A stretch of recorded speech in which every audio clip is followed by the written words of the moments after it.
All right, for those of you who are kind of wondering, this is my third day. I just finished. This is probably the lightest peripheral hard action circuit that I did, and I'll be doing them for at least recording them actually for the next month. So you're gonna get 30 of them. But if you kind of wondered, like, is it worth it? It seems like no way.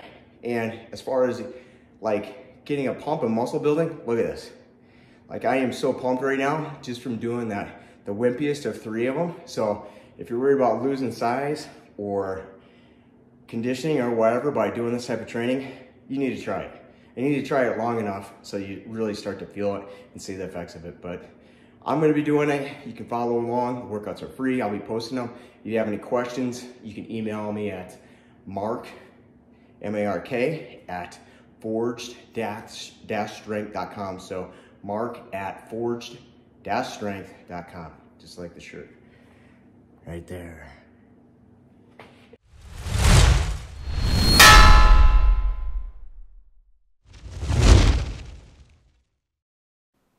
All right, as the video rolls on the workout, I'll just kind of fill you guys in on what's going on. So this is a peripheral hard action workout, which I'm doing for cross training for wrestling.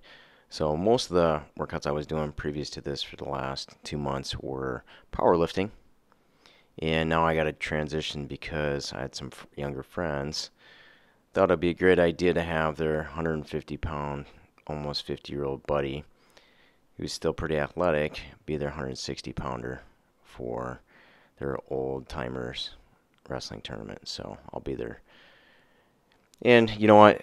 It's kind of cool because I really don't want to. There is one weight class lower. It's 140 pounds. I really don't want to do it. So wrestling 160 is nice. I don't care if I give up a little weight. But I do care if I'm not in shape. So doing straight-up powerlifting workouts and not doing something that's kind of muscular endurance, even if it's just cardio and stuff like that, isn't going to cut it. So this is the best option, doing peripheral hard action circuits. So you're basically putting more of a demand on your heart because you're taking all the blood that has just been deoxygenated and now you're pumping it back to the heart and then trying to deliver oxygen and nutrients to another part of your body. So you might see me do like an upper body movement, then a lower body movement, then a core movement, then maybe a reactive movement. So it's mass chaos for your heart. So it's going to have to work a little bit harder. So you're going to get a lot of cardiovascular benefits, not just muscular endurance benefits by going back to back.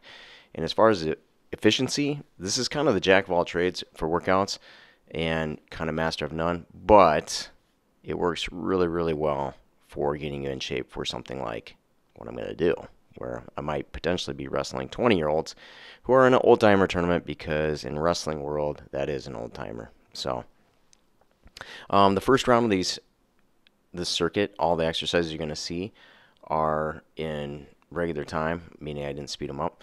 When I get to the second round, so there's 5 exercises, and I'm doing 3 sets of each, so I'm doing 3 rounds of every circuit. They will be sped up by 4 times, so you guys don't have to sit around and look at it forever. So I'm going to start right here, and I'll fill you in on what's happened already. So this is called ball on the wall. Okay, so I'm working hip abduction, so kind of like a hip circle around your legs, doing side steps or monster walks, or maybe just like goblet squats with the hip circle around your knee. This is a way to work that about the same without the same equipment. So if you have a stability ball, resistor ball, whatever you want to call it, okay, I'm driving it using my medial glute on my left side right now, if you look at the video, to abduct. So it's good to keep everything strong in your hip, and most people are really weak in their abductors, like abduction, so versus their adductors. So right now I'm going to go to BOSU sprinters. So it's kind of like a mountain climber, except for I don't touch the front foot. So if there's a difference, if like you ever hear me talk about like sprinters versus mountain climbers usually touch your front foot. This one I'm not. I'm sprinting. So, and the nice thing about the BOSU is it's kind of wobbly, but it also gives you a little more space compared to, if you're not doing an Bosu. So this one is reverse lunges with rotation. So you rotate to the side that you step back on. So you could do it the other way too, but this is good for, opening up the hips, and obviously it's not as hard and taxing on your legs, but at this point I was doing almost one of these every day. So I didn't want to beat the hell out of muscles per se. I'm kind of conditioning them for more muscular endurance like a wrestling match, so I don't get hurt. And that was just doing straight arm pull downs, which is great for wrestling, is for snap downs. So it's a great back exercise anyway, but especially if you're going to do like a motion that's similar to snapping somebody down wrestling, that's the one. There you go, bring the legs up. Obviously that's good. That's good for biking, other sports too. And here I am back to reverse lunge with rotation on each side. You don't have to go too heavy, guys. That's probably like a 10 or 12 pound medicine ball. I can't remember exactly. They're both the same size, so I don't remember what that was, but it was about 10 to 12 pounds. All right, ball roll-ups right there. I'm going to pull my feet in, rolling up, tucking in for my core exercise and abs. Straight arm pull downs again. And if you notice too, this is sped up, but if you need a little more time to recover, that's fine. But generally what you're doing is you set it up so that you can go back to back with exercises, and that way you're getting more of the cardiovascular and aerobic capacity workout as well as the muscular endurance and strengthening. So, like I said, it's not the greatest for everything, but it's definitely the jack of all trades. And if you are limited on time and want to get after it and have something that can condition you for something like wrestling or some other activity that you haven't done in a long time, it's kind of the way to go. All right, so second circuit here. Looks like I'm going to be doing some dumbbell chest press on the ball.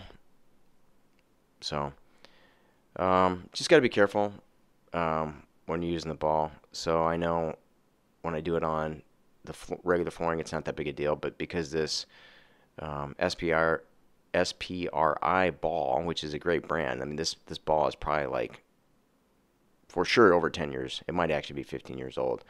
Great durability, but it gets a little slippery, so you got to be really careful. But sometimes the ball is nice too, because you work your core a little bit more and balance a little bit better than just using the bench. Especially when I'm going slightly lighter. Usually I can do hundreds easily on bench press like that for dumbbells, but that's probably about 70 pounds right there. Now I'm doing kind of a modified RDLs.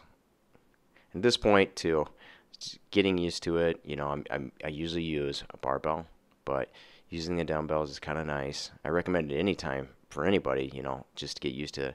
You always want to kind of check yourself and see if one side's dominant more than the other. That's always going to happen. And everybody's different, the way that they're basically made, the way you come out of the womb. And then you have injuries over time that also contribute to muscle imbalances that you might have.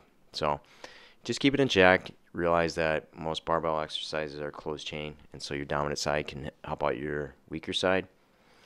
Mix it up. Do dumbbells occasionally so that your weaker side can't, or your dominant side can't compensate for your weaker side. Doing hanging leg raises here. Great exercise. I do these all the time.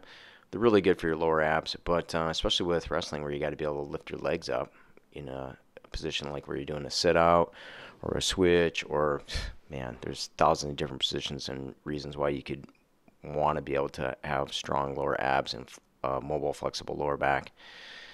This one, I could tell I was hesitating. I'm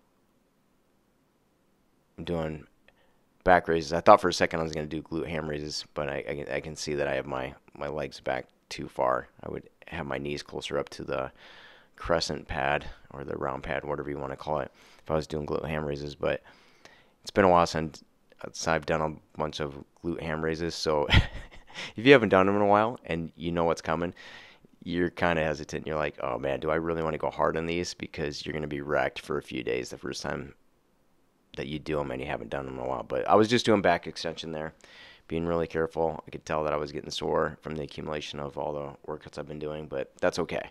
Nothing was so beat up that I was cramping and I couldn't finish a workout. And that's important when you're doing this at first. You're acclimating to it, and it's a lot harder than people think, and which is part of the reason why you get such great effects, because when your body adapts to this type of workout, like you're going to be in shape for sure. You might not be as strong as you are as a power lifter, and you might not have as good a conditioning if you're doing a sport like wrestling all the time, but like I said, and I keep repeating it, this is the way to go. Like if you're short on time to work out, you might want to have some of these in your back pocket so you get a hell of a workout and keep your conditioning sore. Or maybe this is just the way you want to go, just period. I know I have a lot of clients like this is their favorite style of training. It's not their favorite as in they hate it, like it's hard, but like most bang for your buck, this is the way to go. So there I am again doing kind of a chest press. It's more of a neutral grip, more like a football bar, for a barbell. And doing some kind of dumbbell RDLs there. So I don't get too hung up on form, and I know some people like more of a straighter leg. Some people like bending it more. I just want to be able to pick stuff up so safely. So whatever I feel is closest to how I'm gonna pick somebody up on like a double leg or whatever, that's what I'm going with right there.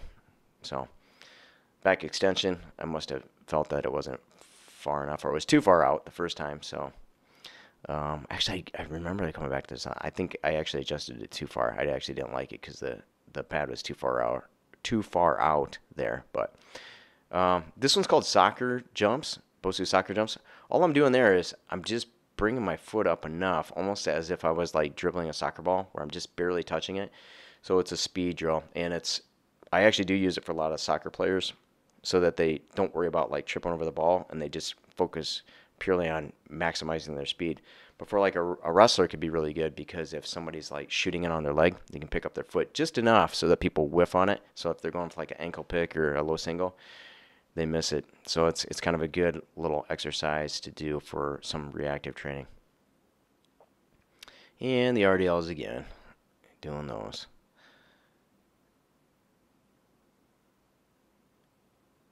Hanging leg raises. Favorite lower ab exercise. And you also get the added effect for if you're an athlete or just anybody in general, the grip strength. People don't work their grip strength enough. Always using gloves or wraps or whatever. Get rid of them, guys. Work on your grip. If you wonder why your grip's weak, it's probably because you're not using it as often as you should. So get ropes, hang from stuff, grab stuff. Make sure like when you shake somebody's hand with somebody, you about crack their fingers, right? So it's important. You should have really good grip strength just for life in general. All right, so third circuit, tricep push downs. I like doing them separately. So this is two different pulleys. So once again, dominant side can take over for the weaker side. And just kind of as like a quick fun fact, my left side in a lot of cases actually now, because I do so much training with each side independent, that my left side grip at least is actually stronger than my right hand. So I know it's kind of rare for somebody that's right-handed. You see it more with lefties where they're similar, but as far as like righties, you don't see that often. And I really don't know. It's kind of conjecture, but I actually wonder if it's because I've been training for so long where I work both sides independently, if that's why my left side grip is actually stronger than my right. And both of them are pretty elite. Like even for like a normal sized man, like I have almost elite, if not elite, grip strength. So anyway, so far I've done some. We did the triceps, and then I did what they call psoas marches. So basically, I'm doing almost like a hanging leg raise, but then I'm putting a hip circle around my feet, and I'm pulling it up. So I'm working my psoas a little bit when I pull that up, and then you just switch and go the other way too. kind of unique exercise. I wish I'd started doing it sooner. It's important to have most people, they're always trying to stretch their psoas, but you need to strengthen it too. So just because it's tight because you sit all day and you're in a anterior pelvic tilt position, doesn't mean don't strengthen a muscle too. And we use especially in athletics, you use your psoas a lot. So sometimes it's not just that it's shortened, that it's just strong. That's usually not the case at all. You need to work it out too. So strengthen it, but also stretch it. So this motion's called Cobra. So it's in the physical therapy world, they call this Cobra. And you're just working rhomboids, traps, stuff like that. Good exercise to do. And when you're already doing a lot of hard exercises and at the end of a workout, it's really easy to throw in kind of a corrective exercise and get some benefit out of that. So that motion's called Cobra. You don't need to go too heavy, especially when you have that much leverage. You're going to do it heavier than scaption. Scaption is really light when you're lying on a ball. All right, so this one's called down ups. It looks kind of spastic, but it's basically like a Bosu burpee without the jumping. So I'm just going as quick as possible. And I know some of you guys are like, oh, I'm not going to use the Bosu. That's a dorky, stupid ball. It gives you a lot of feedback, and it's kind of cool for sports because, like a wrestling mat's squishy, and you need to be able to react quickly, even if the part that your foot's hitting isn't really, really hard. You know what I mean? So you're going to have to adapt. You're going to have to react a little bit differently. So I actually like to use the Bosu ball a lot with athletes. They're the psoas marches again. So you keep that one leg extended, you're pulling with the other leg, working your psoas and your hip flexors. You could also do it lying down. I tend not to like doing that. If somebody can get the benefit of like developing their grip and their endurance from hanging, I just think the motion's better anyway. You should do it that way. But if you can't hold on to it, or if it's just for whatever reason you don't want to do it that way, you can do it lying down too. Do the same motion. You just need either tubing or a hip circle around your feet. All right, and there's down ups again. That's that motion. It's kind of my reactive exercise for that. And you guys can see too, even if this seems like a wimpy workout, I'm getting a hell of a pump. It's almost like I'm doing a bodybuilding workout here. So I think I fill in, or at the beginning of this video too, I threw in the end of this too, because I actually couldn't believe it. I'm like, man, these workouts it's been a while since I trained a lot of these for a while. It's amazing the amount of pump that you can get from doing all these. So, but, sometimes you forget about things. So there's a lot to be said in truth about people saying, sometimes you have, when you train long enough, you've forgotten more than you remember. So anyway, this is good for me to get back to, even though I use it for some of my clients. I always have I can empathize with people better when I've done it myself. So, and it's definitely a great way to train. There's Cobra again. It's a good one to do. So basically what I'm doing there, guys, is I'm taking it kind of towards my waist, out to the side. This is going to wrap up the video. And guys, stick around. Guys, hope you enjoyed the workout. Stay tuned. I'm going to try to keep them as different as possible. There will be some overlap. There's going to be some equipment you don't have or access to. Don't worry about it. You're going to have so much to work with. By the time I film and record these for an entire month, you're probably never going to need to look up another workout again. But anyway, hope you guys enjoyed it, and I'll see you in the next one. Peace.